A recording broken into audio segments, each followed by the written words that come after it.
നമസ്കാരം. Raf talk ഫുട്ബോളിലേക്ക് അവർക്കും സ്വാഗതം. നിങ്ങൾ കേട്ട വിശ്വസിക്കുമോ? FIFA president Gianni Infantino world cup വിൽക്കാൻ ശ്രമിച്ചു. അത് വിൽക്കാൻ ഒരുങ്ങുകയാണ്. നമ്മൾ വായുവിൽ നിന്ന് പടച്ചു വിടുകയല്ല.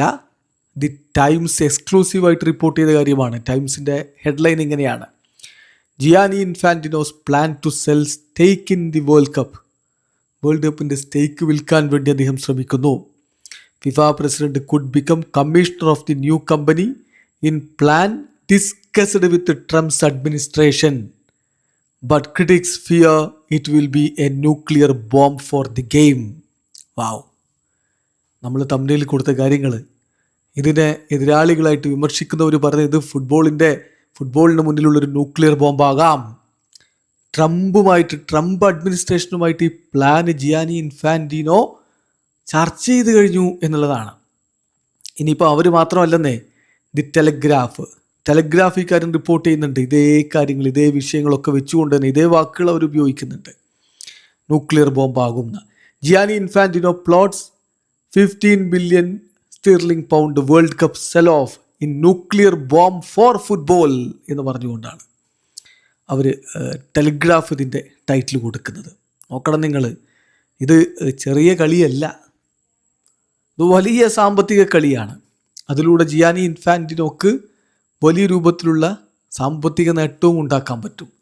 വിശദമായിട്ട് നമ്മൾ ടെലിഗ്രാഫിൻ്റെ റിപ്പോർട്ട് അങ്ങനെ തന്നെ വിശദമായിട്ട് മലയാളത്തിലേക്ക് മാറ്റിയെന്ന് പറയുകയാണ്. അതിങ്ങനെയാണ്: ഫുട്ബോളിന്മേലുള്ള ഒരു അറ്റോമിക് ബോംബ് എന്ന് ഫിഫയിലെ തന്നെ പ്രമുഖർ വിശേഷിപ്പിച്ചേക്കാവുന്ന നീക്കത്തിൻ്റെ ഭാഗമായി ലോകകപ്പിൻ്റെ ഓഹരികൾ സ്വകാര്യ നിക്ഷേപകർക്ക് വിൽക്കാൻ ഫിഫ പ്രസിഡന്റ് ജിയാനി ഇൻഫാന്റിനോ ആലോചിക്കുന്നു. വേൾഡ് കപ്പിൻ്റെ നിയന്ത്രണം ഏറ്റെടുക്കുന്നതിനായി രൂപീകരിക്കുന്ന പുതിയ കമ്പനിയുടെ 20 മുതൽ 30% വരെയുള്ള ഓഹരികൾ വിൽക്കാനാണ് ഫിഫ പദ്ധതിയിടുന്നതെന്ന് ടെലിഗ്രാഫ് സ്പോർട്സ് റിപ്പോർട്ട് ചെയ്യുന്നു. ഏകദേശം 15 ബില്യൺ പൗണ്ട്, നമ്മൾ ഇന്ത്യൻ രൂപ പറഞ്ഞാൽ 1.5 ലക്ഷം കോടിയിലധികം രൂപ മൂല്യം വരാവുന്ന ഈ ഇടപാടിൻ്റെ പ്രാഥമിക നിബന്ധനകളിൽ കരാർ ഒപ്പിട്ടതായാണ് വിവരം. ഈ പദ്ധതിയെക്കുറിച്ച് ഡൊണാൾഡ് ട്രംപ് ഭരണകൂടവുമായി ചർച്ച നടത്തിയിട്ടുണ്ടെന്നും പ്രക്രിയകൾ മുന്നോട്ട് കൊണ്ടുപോകുന്നത് JP മോർഗൻ എന്ന സാമ്പത്തിക സ്ഥാപനമാണെന്നും പറയപ്പെടുന്നു. 2031 ഫിഫ പ്രസിഡന്റ് പദവി ഒഴിയുന്നതോടെ ഇൻഫാന്റിനോ ഈ പുതിയ സ്ഥാപനത്തിൻ്റെ കമ്മീഷണറായി മാറിയേക്കും. ഈ പദവിയിലൂടെ ദശലക്ഷക്കണക്കിന് പൗണ്ട് പ്രതിഫലം നേടാൻ അദ്ദേഹത്തിന് സാധിക്കും. 211 അംഗരാജ്യങ്ങളുടെ അസോസിയേഷനുകൾക്കുള്ള ഓഹരികളും ഉൾപ്പെടുന്നതാണ് ഈ പദ്ധതി എന്ന് ഫിഫയിലെ മുതിർന്ന ഉദ്യോഗസ്ഥർക്കിടയിൽ ചർച്ചകൾ നടന്നിട്ടുണ്ട്. പ്രധാന ഓഹരികൾ ഫിഫ തന്നെ കൈവശം വെക്കുകയും ശതകോടികളുടെ മൂല്യമുള്ള കുറഞ്ഞ ഓഹരികൾ സ്വകാര്യ നിക്ഷേപകർക്ക് നൽകുകയുമാണ് ഇതിൻ്റെ ലക്ഷ്യം. ദി ടൈംസ്, ഫൈനാൻഷ്യൽ ടൈംസ് എന്നിവർ ആദ്യം റിപ്പോർട്ട് ചെയ്ത ഈ നിർദ്ദേശത്തിനെതിരെ ഫുട്ബോൾ രംഗത്തെ പ്രമുഖരിൽ നിന്ന് വലിയ എതിർപ്പാണ് വരുന്നത്.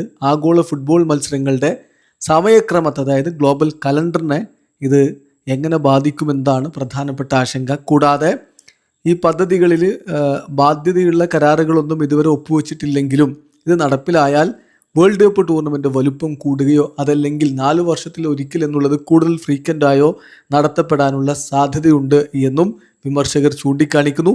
ഇത് ഫുട്ബോൾ കളിക്കുമേലൊരു അറ്റോമിക് ബോംബ് പോലെയായിരിക്കും എന്ന് ഫുട്ബോൾ നിരീക്ഷകർ പറയുന്നതായിട്ട് ദി ടൈംസ് റിപ്പോർട്ട് ചെയ്യുന്നുണ്ട്. അവർ ഉദ്ധരിച്ചുകൊണ്ടാണിപ്പോൾ ടെലിഗ്രാഫും അക്കാര്യം റിപ്പോർട്ട് ചെയ്യുന്നത്. സോ ചെറിയ കളിയല്ല, എന്തും സംഭവിക്കാം. എങ്ങനെ മറ്റ് അംഗരാജ്യങ്ങൾ ഇതിൽ പ്രതികരിക്കും, UEFA പോലെയുള്ളവരുടെ പ്രതികരണം പുറത്തു വന്നിട്ടുണ്ട്, അത് നമുക്ക് പരിശോധിക്കാം. വീഡിയോ അവസാനിക്കുന്നു. ഫുട്ബോൾ ലോകത്ത് കൂടുതൽ വിശേഷങ്ങളുമായി റാഫ് ടോക്സിൽ എത്താം.